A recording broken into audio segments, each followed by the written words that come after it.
You're listening to Psych with Mike. For more episodes or to connect with the show with comments, ideas, or to be a guest, go to www.psychwithmike.com. Follow the show on Twitter @PsychWithMike or like the Facebook page @PsychWithMike. Now, here's Psych with Mike. You want to say that again? No. You're an old man when you were born. This is Dr. Michael Mahan. I am here with Mr. Brett Newcomb. Welcome into the Psych with Mike Library.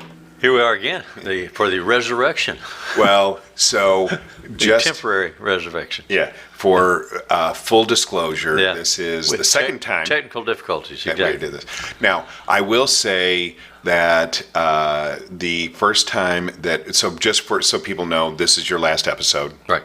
So thank This you. is my very much. last episode. Last episode. Or my next last episode. We recorded this before. Yeah. And because, and I am serious, I have no recollection of this in my conscious memory. It was just the universe saying, no, wait, don't go. I want to believe that. Yeah. But somehow the camera was pointed in the wrong direction. The sound wasn't hooked up, which is interesting that I would do that and without even... You've been known to sabotage your life before. Oh, I am the king of self-sabotage. Yeah. But, I haven't always been willing to admit it, but I've always known I was doing it. See, all this therapy for 35 years with me. Exactly. Now you can say, I screwed up. This was like a thing, like I did it so totally unconsciously, so Freudianly that I actually have no conscious memory of it. But I was thinking about that in terms of doing this conversation again. We had been discussing what is the value of therapy to the therapist and to the client, and how do you understand doing therapy and how do you approach it and all that sort of thing. And I was thinking that so much of what I think I've learned about doing therapy in 35 years of doing it daily somewhere is that so much of it involves unconscious scripting and lessons from early childhood as we learn to adapt and survive that continue throughout our life. And the repetition of patterns that spring from those unconscious scriptings. So we tease about self-sabotage, but we've both talked endlessly about how, both among ourselves and with clients, about how patterns replicate themselves in your life, especially with regard to relationships and occupational decisions, where you keep trying to reinvent the wheel. It's the same old wheel that you've always struggled against, and you have to find another way to function. Right. And what we've tried to do is help people find a way to put words to that, to articulate it, and then to manipulate it so that they don't keep repeating the same path. Right. And that's what, to me, therapy comes down to.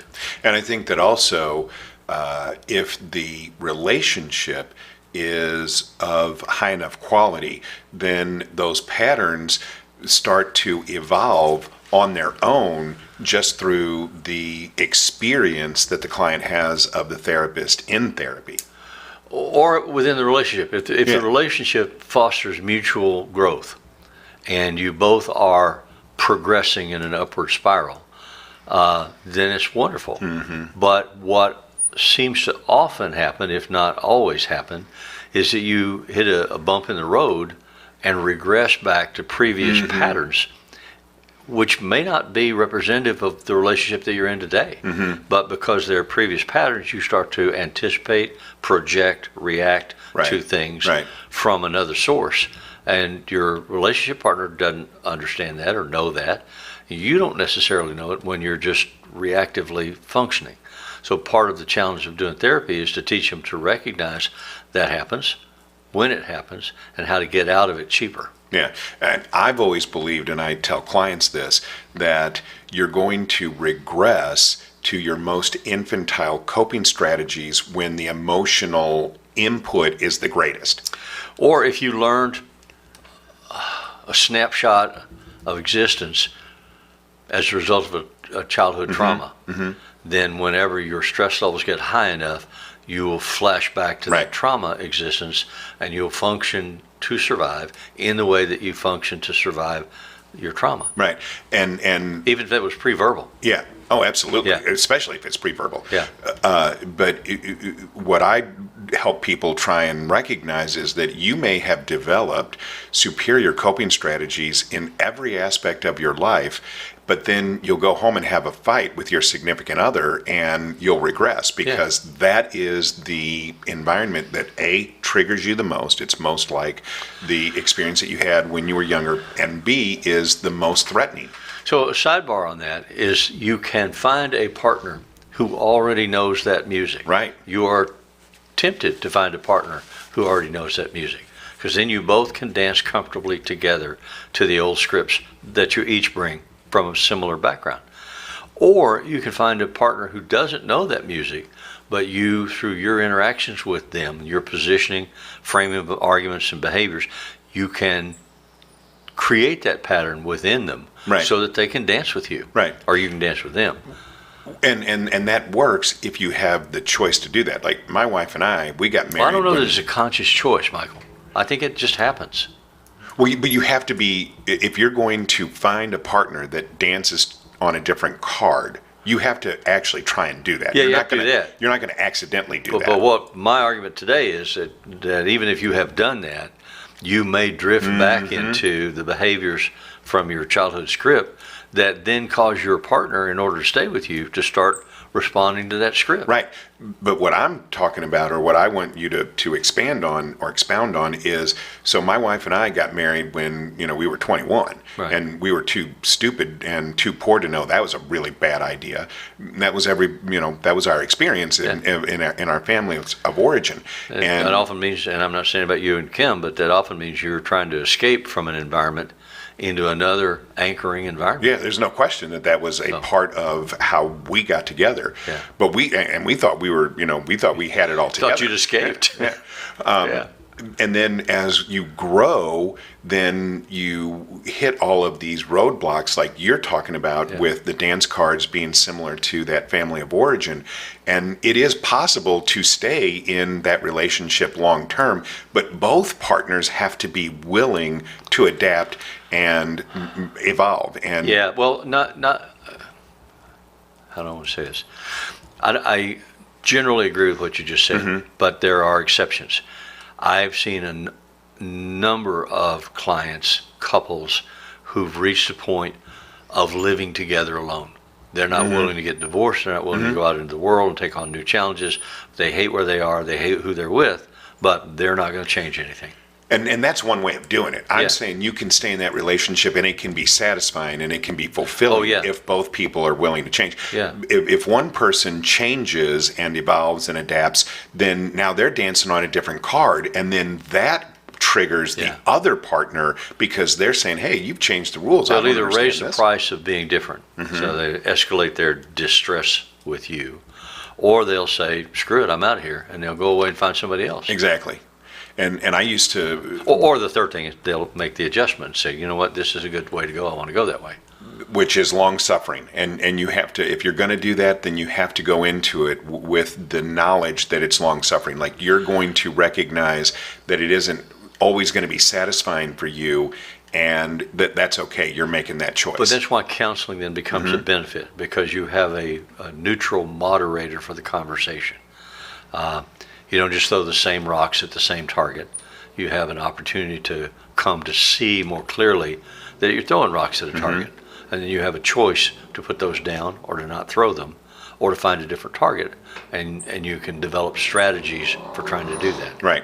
As a couple. So if you are in this situation as an individual, so you go to therapy and you've made a lot of progress and it's changed the music that you dance to, and your partner hasn't, and so your partner is always trying to throw rocks at the glass house that you've now built, and you're trying to live through that, what do you say to that individual who wants to be in that relationship, who wants to be a long-suffering individual in that relationship, knowing that this other person may adapt some because they have to, because they're interacting with you, but isn't going to go to therapy and isn't going to try and gain insight into making the relationship better? What do you say to that? Do you because I know you've seen that.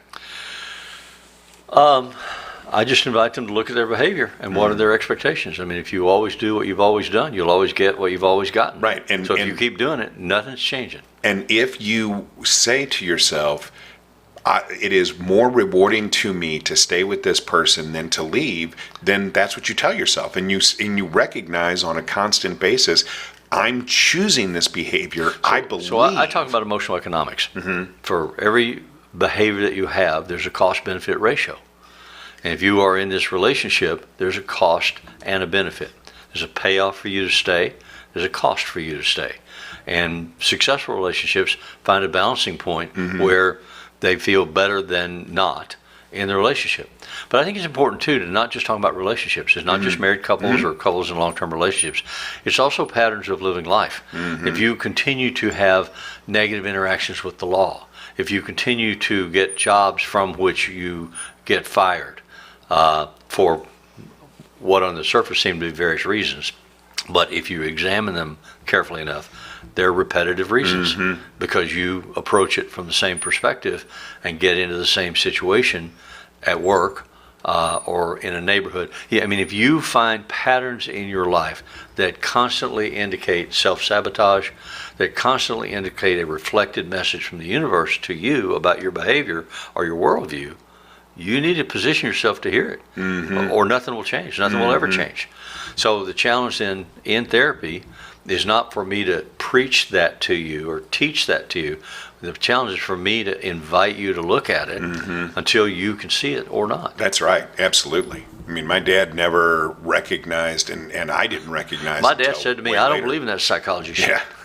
Well, but you know, I knew that there were times when my dad was out of a job, and then never his fault. Well, no, yeah. and I never thought it was. I mean, I thought he was always just looking to improve himself. Right. And then later, I realized when we got into high school, he had burned all of his bridges and didn't work for long stretches of time. And I realized, this was a pattern that revolved around his drinking. He never did recognize or acknowledge that. But so, yeah, you're right. I mean, it wouldn't have, even if he had gone to therapy, that wouldn't have mattered unless he saw it. It didn't matter how many people in his life told him that. So then there are themes that you look at. Anger management, anger experience. What makes you angry? Where does that anger come from? How do you experience it? Is it, I'm fine, I'm violent? Or is it, I'm irritated, I'm miffed, I'm carrying a grudge, I'm looking for something to be upset about, and I'm going to dump it at the first opportunity, first trigger that I can encounter? So then you put out trigger warnings. Hey, don't ever mention politics to me. Don't ever mention religion to me. You have to, again, look for the patterns that expose themselves when you start to talk in therapy about yourself. Right. And I mean, that's one of the oldest things of psychoanalysis is the therapist doesn't bring their personality into the conversation. They listen to you until they get a clear enough picture, and then they start to reflect that back to you. It seems that this is a theme. It seems that this is a pattern. It seems that this happens in this order, 1, 2, 3. Am I hearing correctly? Am I seeing correctly? If you can recognize that, then you can have an opportunity to change it, should you desire, should you see value in change. And so then we can approach, well, then what do you do and how do you do it? Right. Those are learnable skills. And as a client, people are oftentimes angry when the therapist presents those things, and so we call that, you know, not resentment. What do you call it when the client won't hear it? I don't know what you're talking about. Anyway, sorry, I can't help. I don't know. You do know because you've said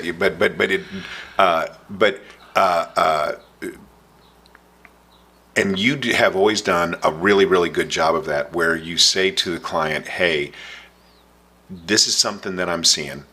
I'm going to point this out to you. I'm seeing. I think I'm seeing. Let me point it out to you, and then you give me feedback on if I'm understanding. And if I see it in the future, you always say, if I see it in the future, if I think I see it in point it out. I always have. Okay. You always approach it not from the I'm in charge, I know more, I see all. You approach it from the I'm in this journey with you, and I think I'm picking something up. Can I ask you about it? Because what I know about this pattern, if it appears, is it's connected to this and this usually. So if it's that for you, then we can discuss it. And you can say, no, it's not. I'll say, okay, you're the one inside you know. But so I'll say, and we used to do this with clients that experience what we call dissociative process. When you experience trauma at some level of your life and you learn a way to survive it, one of the skills you learn is to disconnect from immediate reality. What you see, what you hear, what you feel, what you're aware of, you just go away somewhere. And to a trained observer of kinesthetic motion of body nonverbals, I can see when I think you just went away. Right. So I'll stop you and say, wait a minute, Mike, it feels to me, I think I saw you just go away. And you'll say, well, what did you see? And I'll say, well, you crossed your right arm over your left arm. I don't ever notice you do that without this also happening. So to me, that's a tell, like in playing poker. So, and you'll say, no, I just was scratching my, okay, fine. If that's what it was, I'll take that. You'll know. But if I think I see it again, can I point it out? And you say, yeah, sure. So then I see you cross your arm again. I go, you just did that. And you're like, no, I didn't. Okay, I misunderstood. Maybe impartial movement, something. You fidget. But if I keep doing that in a hearable, safe way, not an accusative, commanding way, you will eventually do it and look at me and go, I just did that, didn't I? Right. So then you can become aware. And then that's insight. Yeah. Okay, let's run to our break. Let's run to our break, and when we come back, Let's walk. Okay. Hey, Brett, if you were going to tell somebody to check out something on the internet to help them with their mental health, what would you tell them? I tell them, listen to Psych with Mike. Why would you tell them that?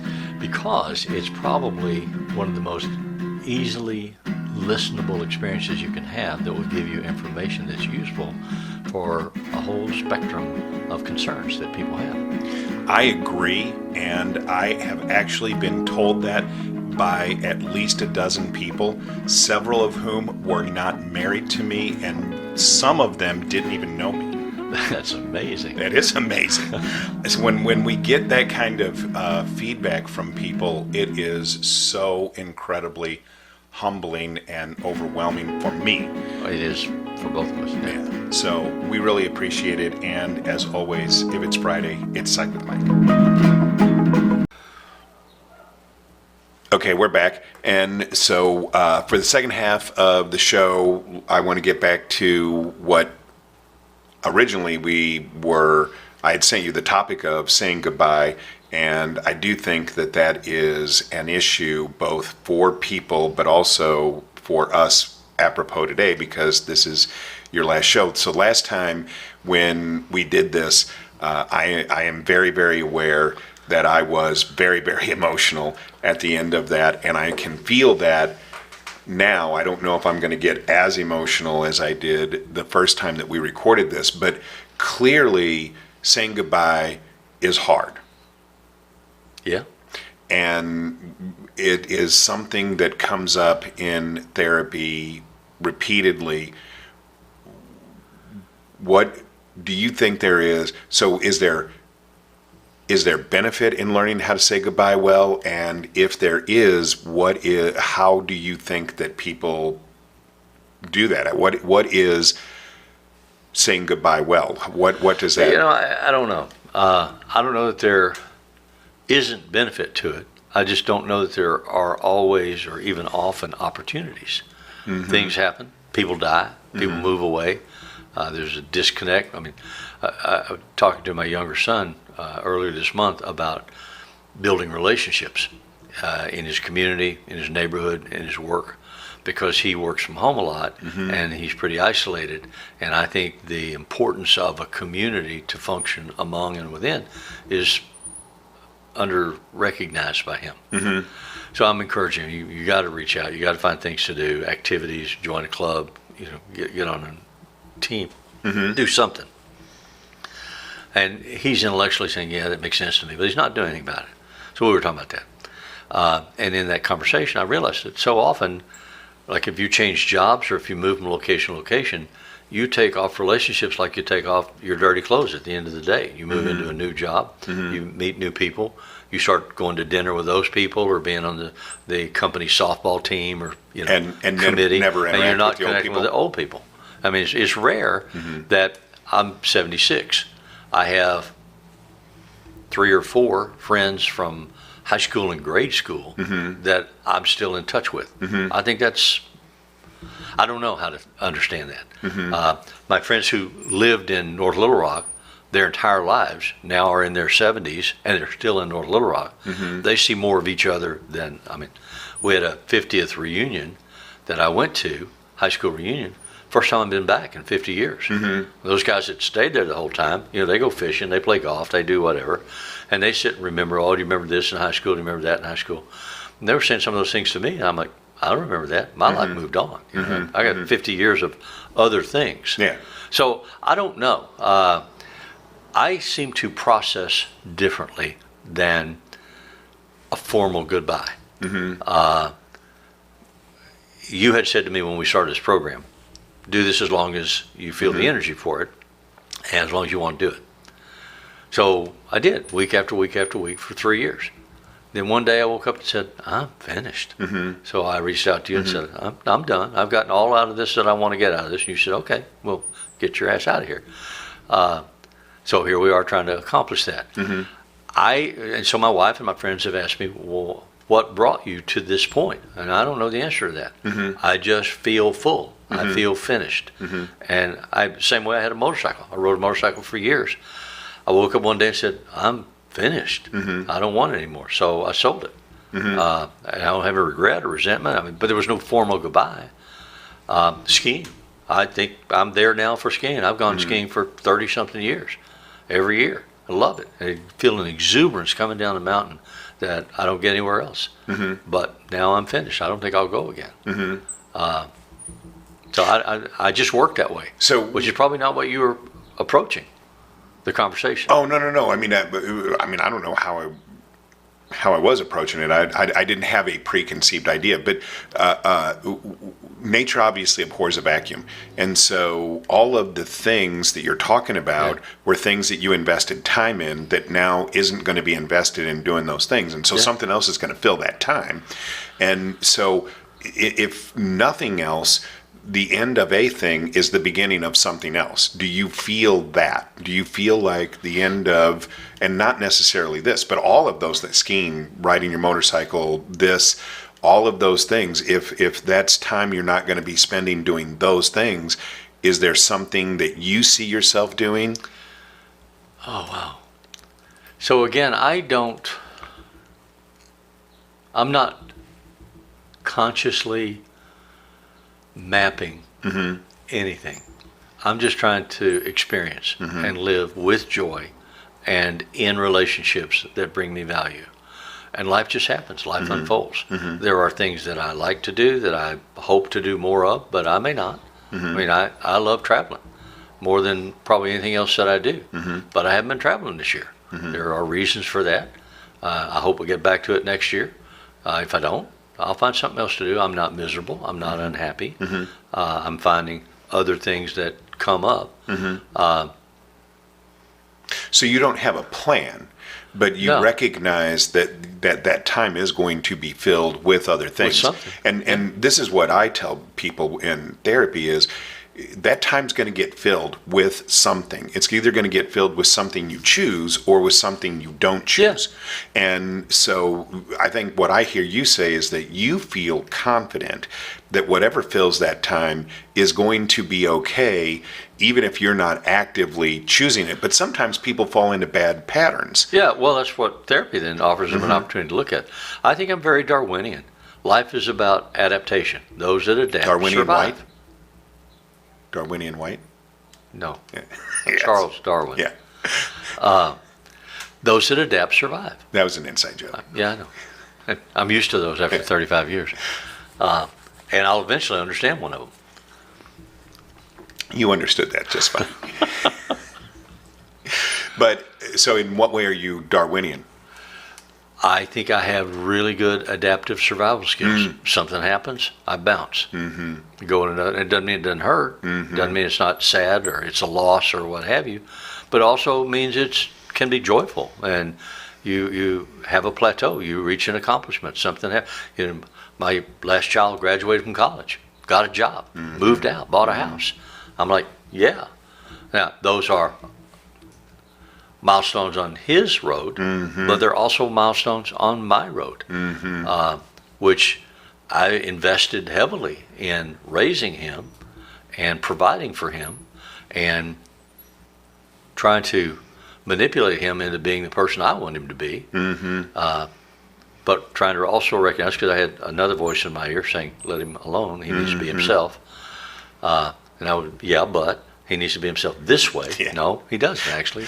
Let it go, he'll be fine. So you have those voices, some of them are yours, some of them belong to somebody else that you value. But life continues. Day's another day. So I am a huge progenitor, have been always, of emotion and emotional regulation. And I believe that emotion is the more evolved state for humans. That obviously you can live in a different culture. You can be acculturated to express your emotion differently, but your biology, the biology of what causes emotion in human beings is universal. And it predates our ascendancy to the top of the food People chain. get angry in China and Afghanistan and Somalia and in Missouri. And so I believe that acknowledging the emotion of a thing is what helps people to be able to process it. And I've always believed that when people talk about closure, I feel unfulfilled because I didn't have closure. The closure is really just another word for acceptance. People who have acceptance don't need closure. People who don't have acceptance the same thing with funerals. Never get closure. The exactly. American value and interpretation of funerals is in the midst of a sea change. More people now are getting cremated than are getting buried. That's a recent generational change among our population. Which is clearly just an after effect of the pandemic, but I think it's longer than that. It may have been happening before that, but the pandemic really accelerated speeded it up. Yeah. In part because during the pandemic, you couldn't have a funeral. You couldn't go and see the body. So then the question, my wife and I were having this conversation recently about funerals, the value of the funeral, for whom too, because I mean, if it's my funeral, I'm dead. And all those people that come and, who is it? Tanya Tucker had a song out, if you're going to send me flowers, send them now. Because I can see them and know them and thank you for them. But if I'm dead, then they're not doing much for me. But they may be doing something for you if you send them. So then, do you have a need for closure, the term you're using, to see me dead in a casket? Or is it just enough to get a telegram saying, hey, sucker died? How do we understand that? I believe that the rituals that surround funerals are to give the individual the opportunity to process emotionally what has happened, to be able to bring them to a point of acceptance, to recognize that it's okay to go on with their lives and even sometimes be happy, even though that other person is no longer here. So you used a very important word, rituals. And the rituals are for the needs of the survivors. Because again, the dead person is gone. Right. And I think that sometimes we have, we neglect the survivors. We focus on the person who's gone. This is all about the person who's gone. And I tell people all the time in therapy, or if I'm at one of these ritualized events, I point out, no, this is for us. This is not for that person, because that person... So my father-in-law died 21 years ago. Before he died, he said, I don't want a classic funeral. I don't want people crying and moaning and grieving. He said, bury me, and 6 months later have a party. So we did that. He said, I want an Irish wake. He was Irish. He said, I want an Irish wake. Go to a pub, everybody get drunk, talk about good memories, but far enough down the road that the emotions are not raw. Yeah, that's what I was just going to say. But he was very specific that he wanted it far enough. Wait 6 months. Yeah. Because I don't want you so tight with your grief that you can't breathe. I want you to be able to laugh and tell stories about me and tell stories among yourselves about our life together that bring a tear of happiness to your memory, and not angst. And we're talking about death, which, but we say goodbye in more situations than just when people die. But Well, you say goodbye to a car that you loved. Right, or a pet, or a house. I guess, yeah. Or downsize to a smaller house, or you get out of your house and move into independent living or assisted living, and have to get rid of most of your stuff. Have an estate sale. I've had any number of preachers tell me in my lifetime, they've never seen a U-Haul truck attached to the back of a hearse. No, Can't take it with you. Would not be beneficial in any way. Well, some people have tried to do that though. And even this situation is, we're saying goodbye, and I'm very aware that even though you're not going to be doing this, I right now feel like that I want to continue to do this, and so I want to try and see what that looks like. I may decide 6 months you from now believe in that resurrection. Here we are today. Yeah. We died this thing last week. Well, yes, and that's.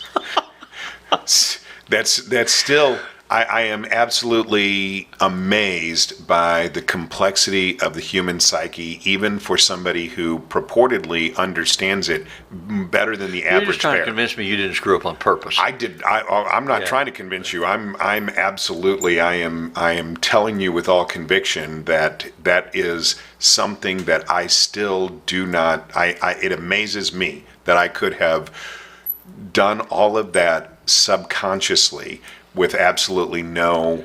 And you're the one that believes in the power of the subconscious. I do. I believe that the subconscious is so much more powerful than the conscious. And I think you believe that too. I do. Yeah.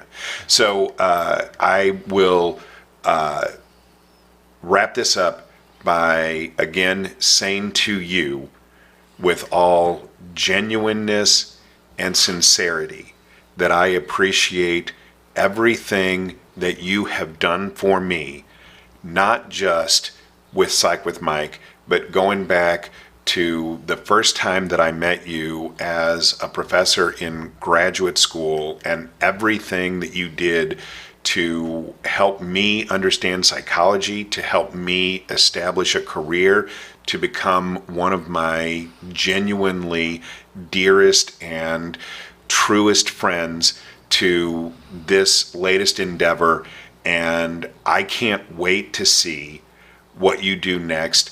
And if you choose to do another big thing, I only hope that maybe I can be some part of that. Thank you very much. That's very nicely and kindly said. I appreciate it. And so before I absolutely do break down and start blubbering, which, I've already done. Where's the stop button? Yeah. I will just say, I love you. I appreciate you. I see you. And I will continue to be your friend forever. All right. Thank you very much. And if it's Friday, it's Psych with Mike.